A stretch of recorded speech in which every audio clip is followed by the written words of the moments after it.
तो hey guys, कैसे हो आप सब। आज हम लोग बात करेंगे बीजीएमआई टीम्स के अराउंड एक एजेंडा के बारे में, जिसके बारे में आप लोग भी मल्टीपल टाइम्स ये सुने होंगे कि बीजीएमआई टीम्स के अगर गन पावर की बात करें तो वो इंटरनेशनल टीम्स एंड लॉबीज में स्टैंड आउट नहीं कर पा रहे हैं। बट क्या एग्जैक्टली ये बात है भी या फिर इसके पीछे कुछ और ही सच्चाई है? आज की वीडियो में हम लोग बात करेंगे कि इंटरनेशनल टॉप प्लेयर के रिएक्शन के बारे में ऑन इंडियन लॉबीज। उसके अलावा गाइस बात करेंगे क्यों वापस से जोनाथन के डोमिनेशन को याद किया गया जो कि वो इंटरनेशनल लेवल पर किए थे, एंड टीम सोल की तरफ से एक रिप्लाई आया क्या उनको कुछ चेंज करने की नीड है। बट वो सबके पहले फर्स्ट ऑफ ऑल बात करते हैं गाइस जेली के रिएक्शन के बारे में बिफोर पीएमजीसी। तो गाइस मैचेस से पहले जेली का एक मैसेज आता है जहां पर वो कुछ ये लिखते हैं, एक वीडियो देखने के बाद बहुत कुछ याद आ गया है, मैंने क्यों शुरुआत की थी, किस गोल के साथ इस चीज में आया था, बस ज्यादा कुछ नहीं बोलूंगा। एंड एग्जैक्टली गाइस जेली जिस वीडियो के बारे में बात कर रहे हैं वहां पर बेसिकली उनकी जर्नी दिखाई गई थी। एक साल पहले लोग जो एक चीज बोलते थे सैक जेली एंड अभी वो पीएमजीसी में खेल रहे हैं। Well guys talking about this sack Jelly तो वो हुई थी टीम गोल्डलैक के टाइम पर, एंड अब जब वो प्रूव करके पीएमजीसी में खेलने वाले हैं तो टीम गोल्डलैक भी उनको सपोर्ट करते हुए अपनी स्टोरी में ये लिखे ग्लोबल चैंपियनशिप में टीम इंडिया को all the best. Well guys talking about PMGC तो नेक्स्ट हम लोग बात करने वाले हैं एक काफी क्रेजी चीज के बारे में। तो गाइस आप लोग भी अभी तक किसी भी गेमिंग टूर्नामेंट के बारे में ये चीज नहीं सुने होंगे, तो इस बार जो भी पीएमजीसी में एमवीपी होने वाले हैं उनको मिलने वाली है एक पोर्शे कार। अगर बात करें वो कार की प्राइस की इन इंडियन रुपीज तो वो होती है कुछ अराउंड 1.4 करोड़ रुपीज। पोर्शा मिल रहा है चैट। 18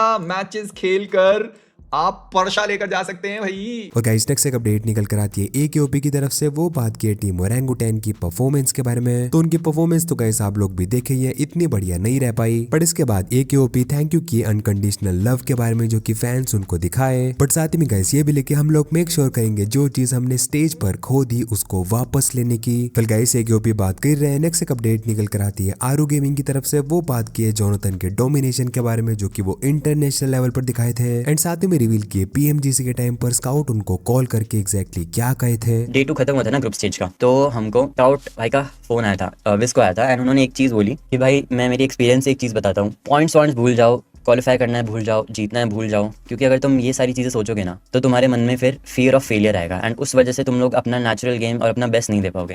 एंड वो चीज़ ना एकदम एकदम स्पॉट ऑन थी, मतलब very very crisp cheese, and वो चीज़ हम लोग समझे। एंड इस टूर्नामेंट से सबसे बड़ी हमारी लर्निंग ये थी कि भाई फियर ऑफ फेलियर भाई ऐसी की तैसी भाई, फियर ऑफ फेलियर की, मतलब ये सारी चीज़ें ही यार। जब अपनी टीएसएम भी गई थी ठीक है बाहर, जोनाथन ने जब इतना अच्छा परफॉर्म किया था, आई एम श्योर कि भाई इन लोगों ने ये तो नहीं सोचा होगा कि हमको क्या करना है, बहुत ज़्यादा समझ रहे हो, उन लोगों ने अपने गेम पे फोकस किया, सिंपल उनका जो एग्रेसिव गेम था उन लोगों ने वो दिखाया, जोनाथन ने अपने गेम पे फोकस किया था, एंड यही सारी चीज़ें मतलब एट द एंड परफॉर्मेंस लाती। और गाइस नेक्स्ट हम लोग बात करने वाले हैं इंडियन एमवीपी प्लेयर्स के बारे में। तो क्या जेली कुछ इंडियन एमवीपी प्लेयर्स को एक्सपोज कर दिए एग्जैक्टली जो कि टूर्नामेंट में एमवीपी बनने के बाद अपने टीममेट्स को कुछ डिफरेंट तरीके से ट्रीट करते हैं। लेकिन बहुत सारे मैंने ऐसे प्लेयर्स देखे जो एमवीपी जो बन जाते हैं ना, तो उसके बाद में बाकी दो प्लेयर्स होते हैं ना जो कि शायद अच्छा नहीं कर रहे या कुछ भी, या फिर एक टूर्नामेंट अच्छा नहीं किया, तो जो एमवीपी रहता है टीम का वो दूसरों को ना बहुत सुनाने लगता है। वो एटीट्यूड इसमें वो चीज नहीं है, वो चीज नहीं है जो मेरे को बहुत अच्छी लगती है। और गाइस नेक्स्ट हम लोग बात करने वाले हैं वो एजेंडा के बारे में, जहां पर काइंड ऑफ ये बोला जाता है कि इंडियन लॉबीज में हमको जो एग्रेशन देखने को मिलता है वो उस लेवल का नहीं होता है जो कि इंटरनेशनल लॉबीज में होता है। बट क्या एग्जैक्टली ये बात सच भी है, क्योंकि आगे मैं आपको दिखाने वाला हूँ एक रिएक्शन एक इंटरनेशनल प्लेयर का जो कि पिछले कुछ सालों में 2 बार इंडिया में आकर खेल चुके हैं। हम लोग बात कर रहे हैं टीम डी प्लस के आगे प्लेयर ओसल की। इंडियन लॉबीज को पीएमजीसी लॉबी से कंपेयर करते हुए एग्जैक्टली वो क्या कहे वो चीज को रिवील करके आरू गेमिंग ये कहे। यहाँ पे आने से पहले वापस वो साल मिला था मेरे होटल लॉबी में, तो हम लोग बात कर रहे थे ऐसा,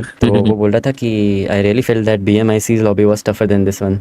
बोला Indian gun power is so insane. Aggressive stance जो है हमारा बहुत बढ़िया, बट अगर वही चीज़ है ना, मैं और वो एक चीज़ मेरे को ऐसी लगती है कि जहाँ पे 8 टीमें इंडियन होगी ना, हम अमेजोन में यही बात कर रहे थे, और 8 टीमें ग्लोबल की होगी, वहां पे हम डोमिनेट कर रहे होंगे। Yes yes. और गाइस नेक्स्ट एक अपडेट है टीम सोल के रिलेटेड जो कि निकल कर आती है उनके एनालिस्ट एंड कोच आयोगी की तरफ से। तो अभी के टाइम पर हमको पीएमजीसी में जो भी इंडियन टीम्स की परफॉर्मेंस देखने को मिली है, क्या उसके बाद टीम सोल अपने गेम प्ले एंड उनकी स्ट्रेटेजीज में कोई चेंजेस करने वाली है? ये चीज का अराउंड रिप्लाई करके आयोगी ये कहे, पहले तो अपने क्विकनेस पे चीजों को लेके, सिचुएशन को देख के जो रिएक्शन होता है उसको फास्ट करना, एंड सेकेंडली होता है आपका गेम सेंस आपका toward situations, third one is strategies जो बाहर की टीम्स करती है इन्फो निकालने के लिए, प्लस एक गेम बनाने के लिए यूटिलिटीज यूसेज, छोटी छोटी चीज है, इन चीजों पे फोकस किया जा सकता है। और गाइस नेक्स्ट एक अपडेट निकल कर आती है टीम गोल्डलैक के मेंबर न्यूट्रिनो की तरफ से। वो बात की है बीजीएमआई प्लेयर्स के बारे में। तो गाइस न्यूट्रिनो के पास के बारे में आपको पता ही होगा, उनके पास काफी एक्सपीरियंस है, एंड एग्जैक्टली वो रिप्लाई किए हमको एज अ बीजीएमआई प्लेयर्स क्या चीज को चेंज करने की जरूरत है। बीजीएमआई प्लेयर्स को कॉम्पिटिटिव प्लेयर्स बनना पड़ेगा। कॉम्पिटिटिव प्लेयर्स 11-12 घंटे का शेड्यूल, एक तरफा, एक साल, sacrifice, discipline, dedication, smart work, ये सब एक साल जब तुम करते हो तब जाके तुम वर्ल्ड्स में परफॉर्म कर पाओगे। हर बारी सबका फर्स्ट होगा तो अपन कब तक बैठेंगे। ठीक है, मतलब अच्छा करे है ओजी। फर्स्ट देखो, फर्स्ट अटेम्प्ट के हिसाब से तो अच्छा किया। Well guys, talking about BGMI players, next एक अपडेट निकल कर आती है मूवी की तरफ से। तो मूवी बात की बीजीएमआई टीम्स की परफॉर्मेंस के बारे में। उनको क्या लगता है, क्या चीज ग्लोबल स्टेज पर जाकर गलत हो जा रही है जो कि परफॉर्मेंस उतनी अच्छी नहीं आ पाई है? क्या सच में हमारी गन पावर लो है या फिर वो कुछ और ही चीज है? यार गन पावर के ऊपर भी होता है और थोड़ा सा के सॉर्टेड सा भी खेलना होता है। मेरे को लग रहा है कि अपने बंदे थोड़ा प्रेशर ज्यादा ले जाते हैं कि इंटरनेशनल खेलने आए हैं, ओवर प्रेशर हो गए ना वो लोग, शायद मेरे को ऐसा लग रहा है। मैं देखा नहीं मैचेस, मेरे को ऐसा फील होता है कि वो प्रूव करने के चक्कर में ही शायद, मतलब वो ये सोच के खेलना चाहिए उनको कि यार पहले हम खेलते हैं, रिजल्ट्स जो आएंगे बाद में देखते हैं, पहले एटलीस्ट मैच में 100% दें। और गाइस नेक्स्ट हम लोग बात करने वाले हैं ओमेगा एंड हेक्टर के बारे में। तो गाइस अभी के टाइम पर चल रहे बीजीएमआई के सोलो टूर्नामेंट में हमको ये दोनों प्लेयर्स एक साथ देखने को मिले। कुछ फोटोज को आप अभी स्क्रीन पर देख सकते हो जहाँ पर लिटरली ये दोनों प्लेयर्स एक साथ बैठे हुए थे। अब वैसे तो गाइस लाइव स्ट्रीम पर बातें करते हुए दोनों नहीं दिखे, बट हाँ मैनेजमेंट को प्रॉपर पता था कि एग्जैक्टली प्लेयर्स को कहाँ पर बिठाना है। और गाइस नेक्स्ट एक अपडेट निकल कर आती है स्नैक्स गेमिंग की तरफ से। वो बात की बीजीएमआई टीम्स के बारे में। रिसेंटली गाइस आप लोग भी एक स्टेटमेंट सुने होंगे कि Indian BGMI teams kind of इतनी इनकंसिस्टेंट है कि हर साल जब भी एक ग्लोबल स्टेज पर हमको एक स्लॉट मिलता है वहां पर हर बार हमको एक न्यू टीम देखने को मिलेगी। तो ये चीज का राउंड रिप्लाई करके स्नैक्स गेमिंग ये कहे, देखो जो बोल रहे हैं ना 10 साल में 10 अलग टीम जाएगी, ऐसा नहीं होगा मेरी जान।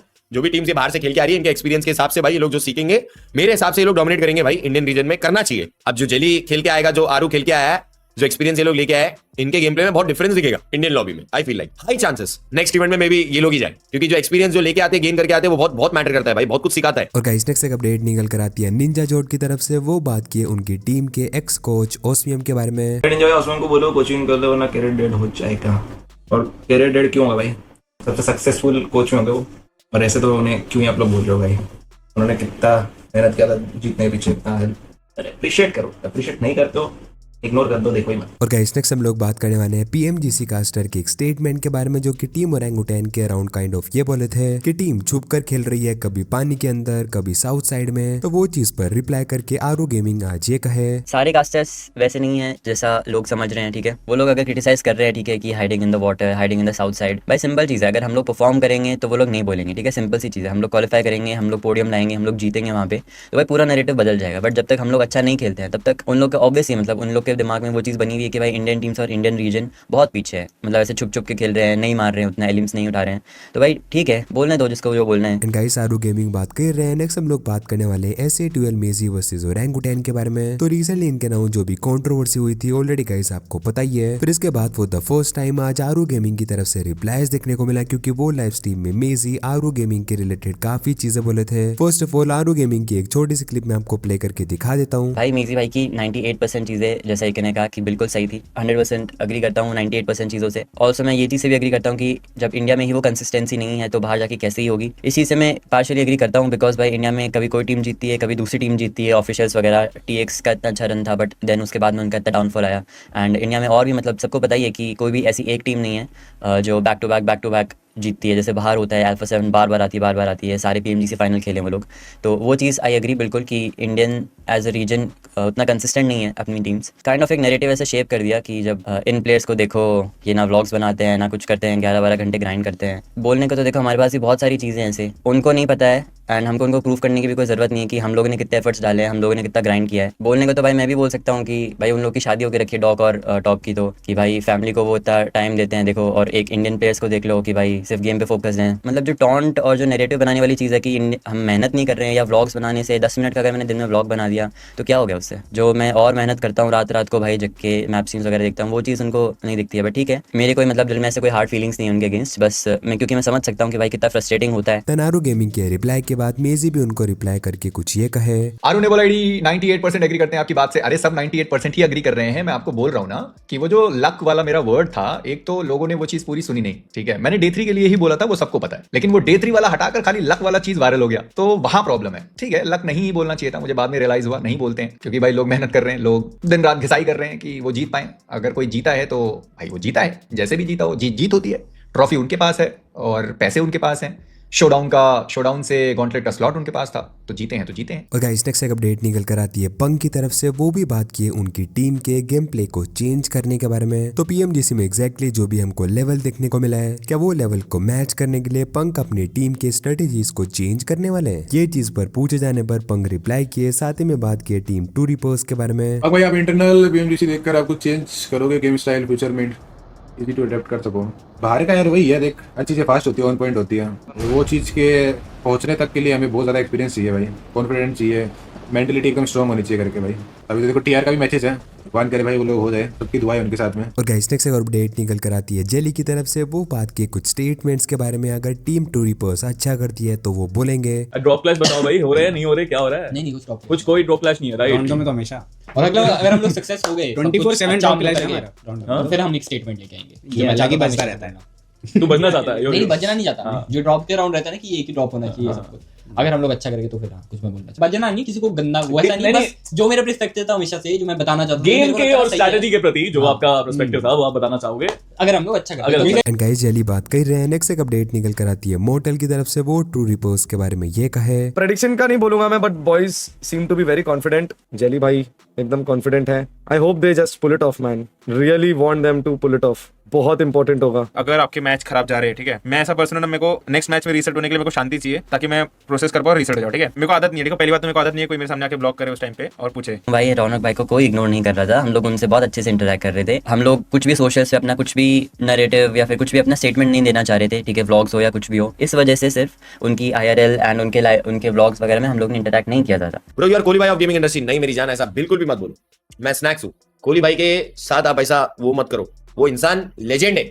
मैं एक चीज बोलूंगा, परसों 4-5 दिन पहले मेरे को जो हेट मिल रहा था, मैं एक ही चीज सोचा भाई, इंडिया में विराट कोहली जैसे इंसान को इतना हेट देते तो मैं क्या चीज हूं। मैं ऐसा सोचा भाई, इट्स जस्ट अ फेज। वो इंसान के साथ क्या क्या नहीं हुआ भाई, कितना हेट बाप रे। और वो इंसान अपने काम से सबको चुप करा है, अपना काम भी वही है। अभी अगला साल पूरा नया साल चालू होने वाला 2026, पूरी प्लानिंग प्लॉटिंग सब कर लियो, दिमाग में पिक्चर क्लियर है कैसा साल निकालना है, उस पर वर्क करेंगे, अपने काम से जवाब देंगे सबको, सिंपल यारो। तो बस गाइस फिलहाल के लिए वीडियो में इतना ही था। अगर वीडियो आपको पसंद आई है तो लाइक जरूर कर देना, चैनल पर नए हो तो सब्सक्राइब भी कर लेना। मैं मिलता हूँ आपसे कल नेक्स्ट वीडियो में। Have a nice day, have happiness, bye bye.